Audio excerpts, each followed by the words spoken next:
Саламатсыңар балдар. 6 класстын математика предметине арналган кезектеги телесабакты баштайбыз.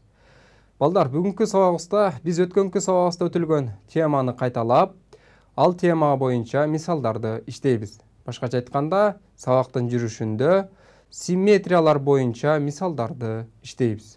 Өткөнкү сабагыбызда балдар биз симметриялар жөнүндө өткөнбүз. Симметриялар негизинен эки түргө бөлүнгөн. Булар биринчи борбордук симметрия жана октук симметрия. Демек, геометриялык фигуралар булар негизинен чагылдыруу учурунда эки түрдө чагылат. Булар борбордук симметрия жана октук симметрия аркылуу.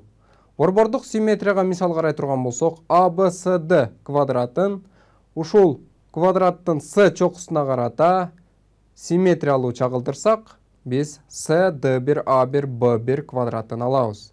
Демек, CD1 A1 B1 квадраты берилген ABCD квадратынын С чокусуна карата симметриясы болуп эсептелинет экен.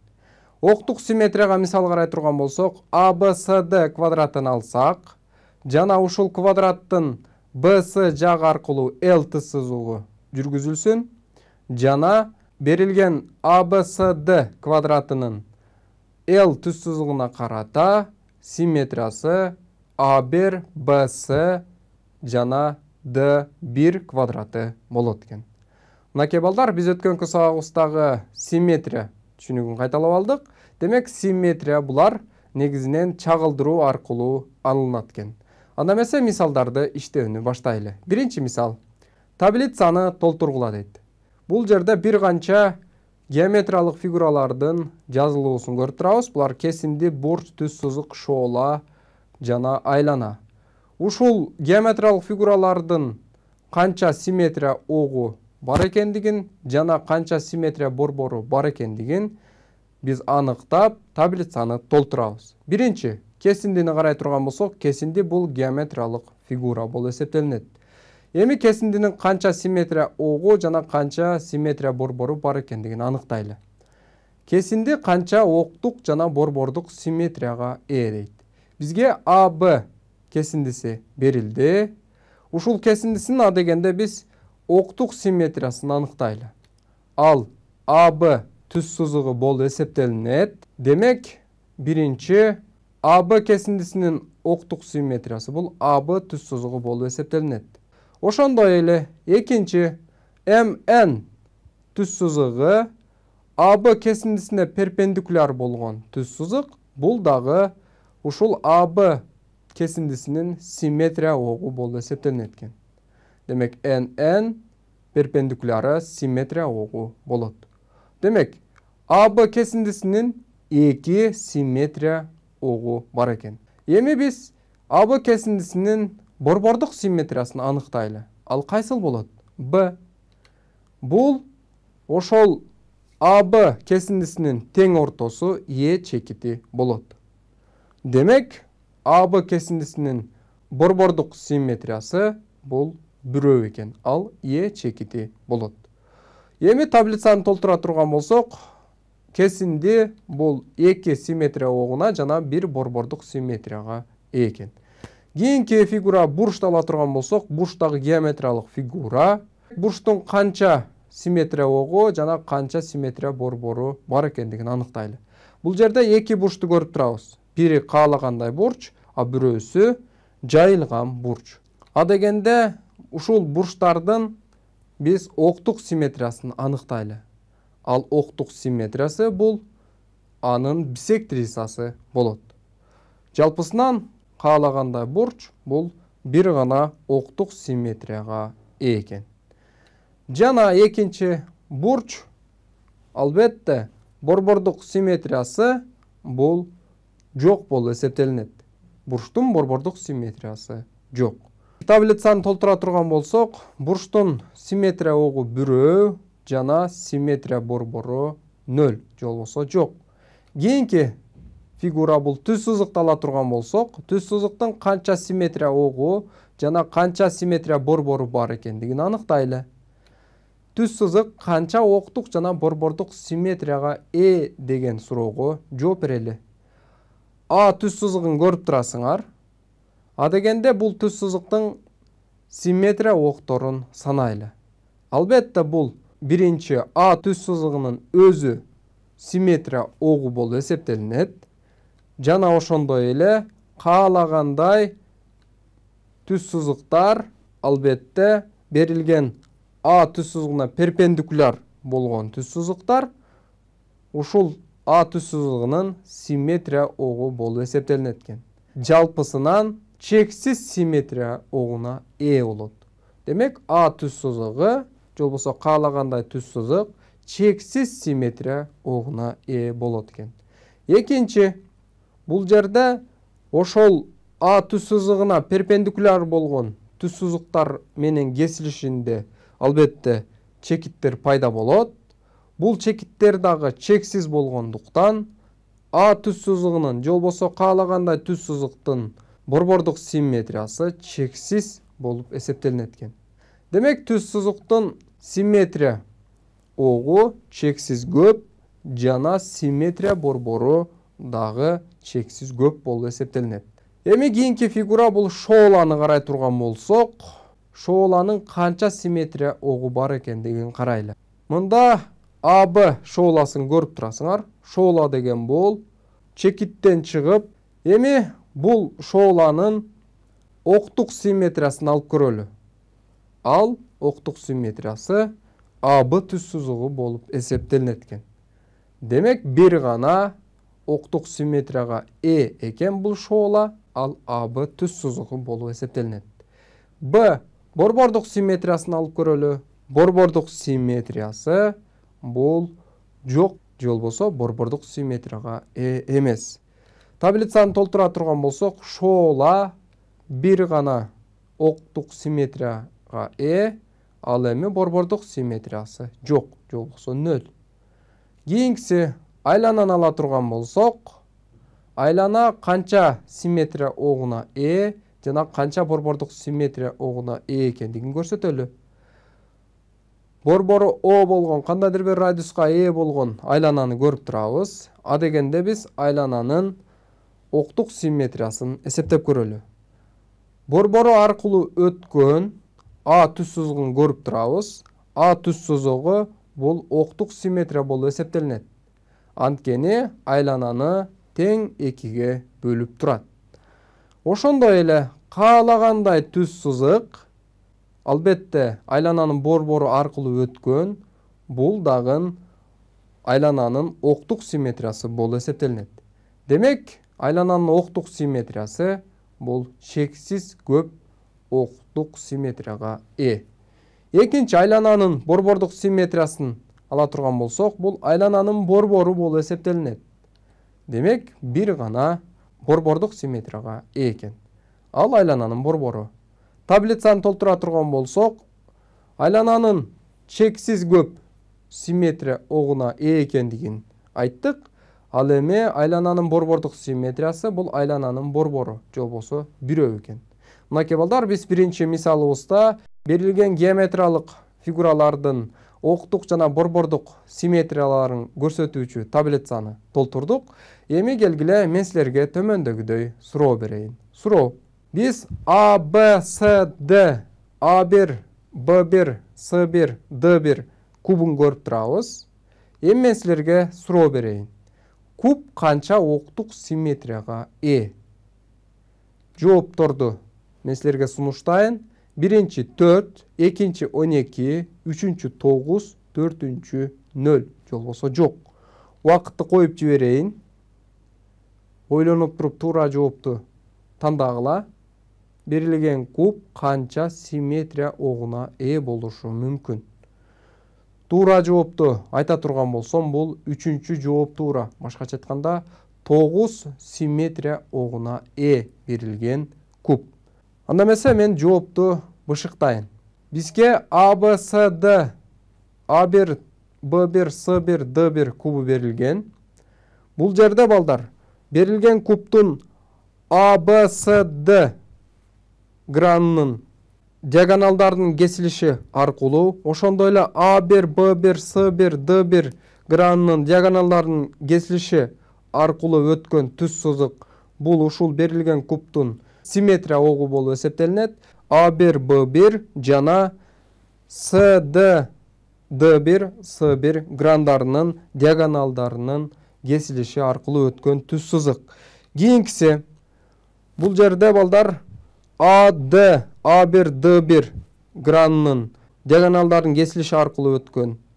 Ошондой эле BC C1 B1 гранынын диагоналдарынын кесилиши аркылуу өткөн түз сызык ушул кубтун эмнеси октук симметриясы боло алат. Кийинкиси кубтун AB кырынын тең ортосу менен ошондой эле кубтун D1 C1 кырынын тең ортосу аркылуу өткөн түз сызыктагы октук симметриясы боло алат. Кийинкиси DC кырынын тең ортосу ошондой эле A1 B1 кырынын тең ортосу аркылуу өткөн түз сызыктагы боло алат. Кийинкиси AD кырынын тең ортосу менен ошондой эле B1 C1 кырынын тең ортосу аркылуу өткөн түз сызыктагы октук симметрия боло алат. Кийинкиси A1 кырынын тең ортосу менен C1 кырынын тең ортосу аркылуу өткөн түз сызыктагы боло алат. Кийинкиси B1 жана D1 кырларынын тең ортолору аркылуу өткөн түз сызыктагы октук симметрия боло алат.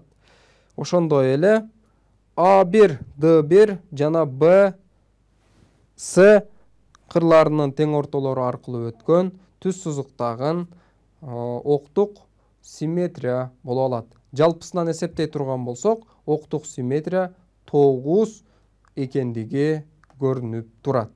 Анда эмесе биз кийинки мисалыбызды карап көрөлү.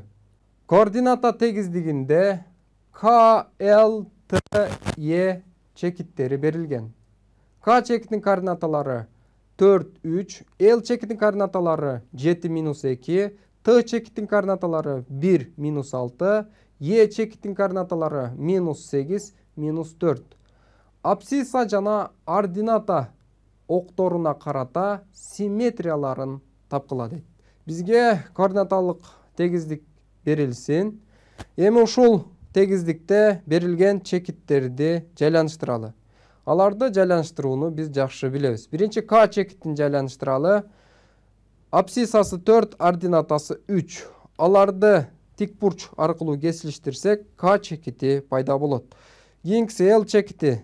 Координаталары абсциссада 7, ординатасы -2. Алардын кесилишинде L чекити пайда болот. T чекити. Координаталары абсциссасы 1, ординатасы -6.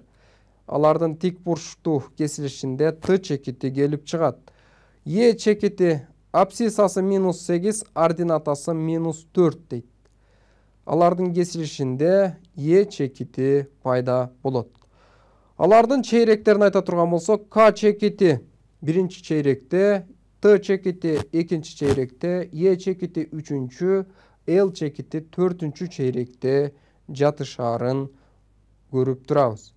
Эми ушул чекиттердин абсцисса огуна жана ордината огуна карата симметрияларын табышыбыз керек. K чекитинин абсцисса огуна карата симметриясын таап көрөлү. Бул жерде K чекити абсцисса огуна чейинки аралык албетте 3 бирдикти көрсөтүп турат. Демек, андан улай 4-чү чейректе K1 чекити пайда болот.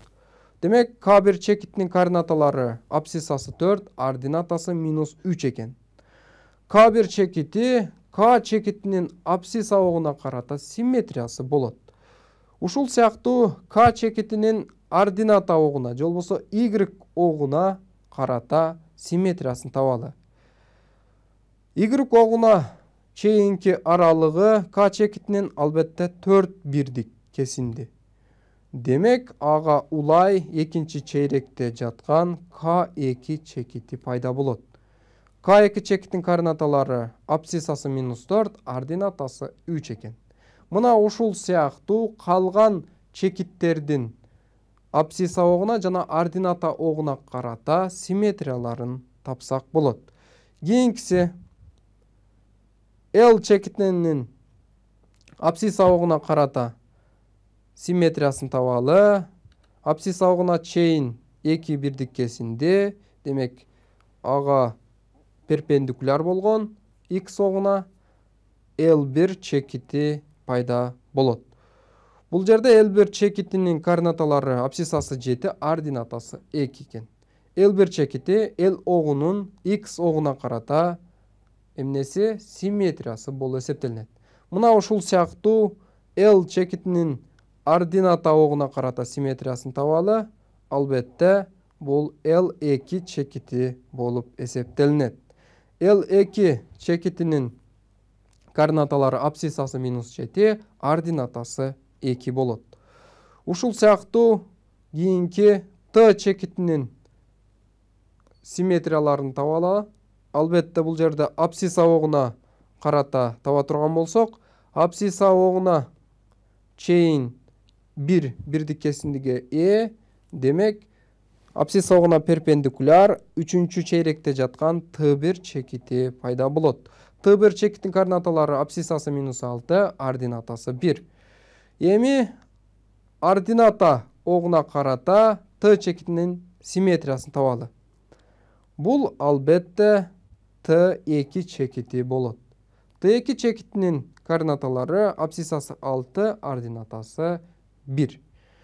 Ал биринчи чейректе жатат. Ушул сыяктуу E чекитинин симметрияларын табалы. Адегенде X огуна карата, башкача айтканда абсцисс огуна карата таба турган болсок, албетте бул E1 чекити болот.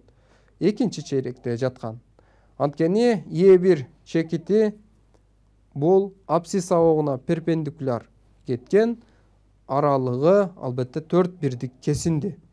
Ушул сыяктуу E чекитинин ордината огуна карата симметриясы бул E2 чекити. E2 чекитин координаталары абсциссасы 8, ординатасы -4. Мынакей балдар, биз ушул чекиттердин тик бурчтуу координаталар системасындагы абсцисс абогуна жана ордината огуна карата симметриялуу чекиттерин таап алдык. Анда эмесе келгиле мен силерге төмөндөгүдөй суроо берейин. Суроо: координата түз сызыгында MN чекиттери берилген. Координата башталышына карата ал чекиттерге симметриялуу чекиттерди тапкыла. Демек бизге MN чекиттери берилиптир. Алардын координаталары M'нин координаталары 0 - 3, N чекиттин координаталары 6 жана 0. Симметрияларын табышыбыз керек. Албетте координата башталышына карата. Адегенде M чекити бул жерде жайланышат, ал эми N чекити абсцисс огунда жайланышат. Демек M чекити ордината огунда, ал эми N чекити абсцисс огунда экен. Эми ушул чекиттердин симметриялуу чекиттерин табышыбыз керек. Албетте координата башталышына карата. Демек координата башталышы симметрия борбору болот. Эми балдар, силерге суроо: ушул MN чекиттеринин симметриялуу чекиттери кайсылар болот? Варианттар: биринчи M1 чекити координаталары -3, 0. Экинчи N1 чекити координаталары 0, -6. Экинчи жообу: M1 чекити координаталары 0, 3. N1 чекиттин координаталары -6, 0. Ада эмесе убакыт кетти. Шул эки жооптон кайсынысы берилген MN чекиттеринин O чекитине карата симметриялары болушу мүмкүн? Албетте бул экинчи жооп туура. Анда эмесе текшерели. Биринчи M чекитинин координаталары абсциссасы 0, ординатасы -3 дейт. Демек координата башталышына карата аралыгы бул 3 бирдиккесиндени туюнтат. Ошондой эле балдар, бул жерде ордината огунда O чекитинен ары 3 бирдиккесинде эсептейбиз. Бул M1 чекитин берет. Анын координаталары абсциссасы 0, ординатасы 3. Экинчи, ушул сыяктуу N чекитинин O чекитине карата симметриясын таба турган болсок, албетте бул M1 чекити. n чекиттин координатасы 6 0 болчу, m1 чекити анын симметриясы боло алат, анткени анын координаталары -6 0. Мынакей балдар, бүгүнкү сабагыбызда биз өткөнкү сабагыбызда өтүлгөн симметриялар боюнча кайталап мисалдарды иштедик. Анда эмесе саламатта калгыла.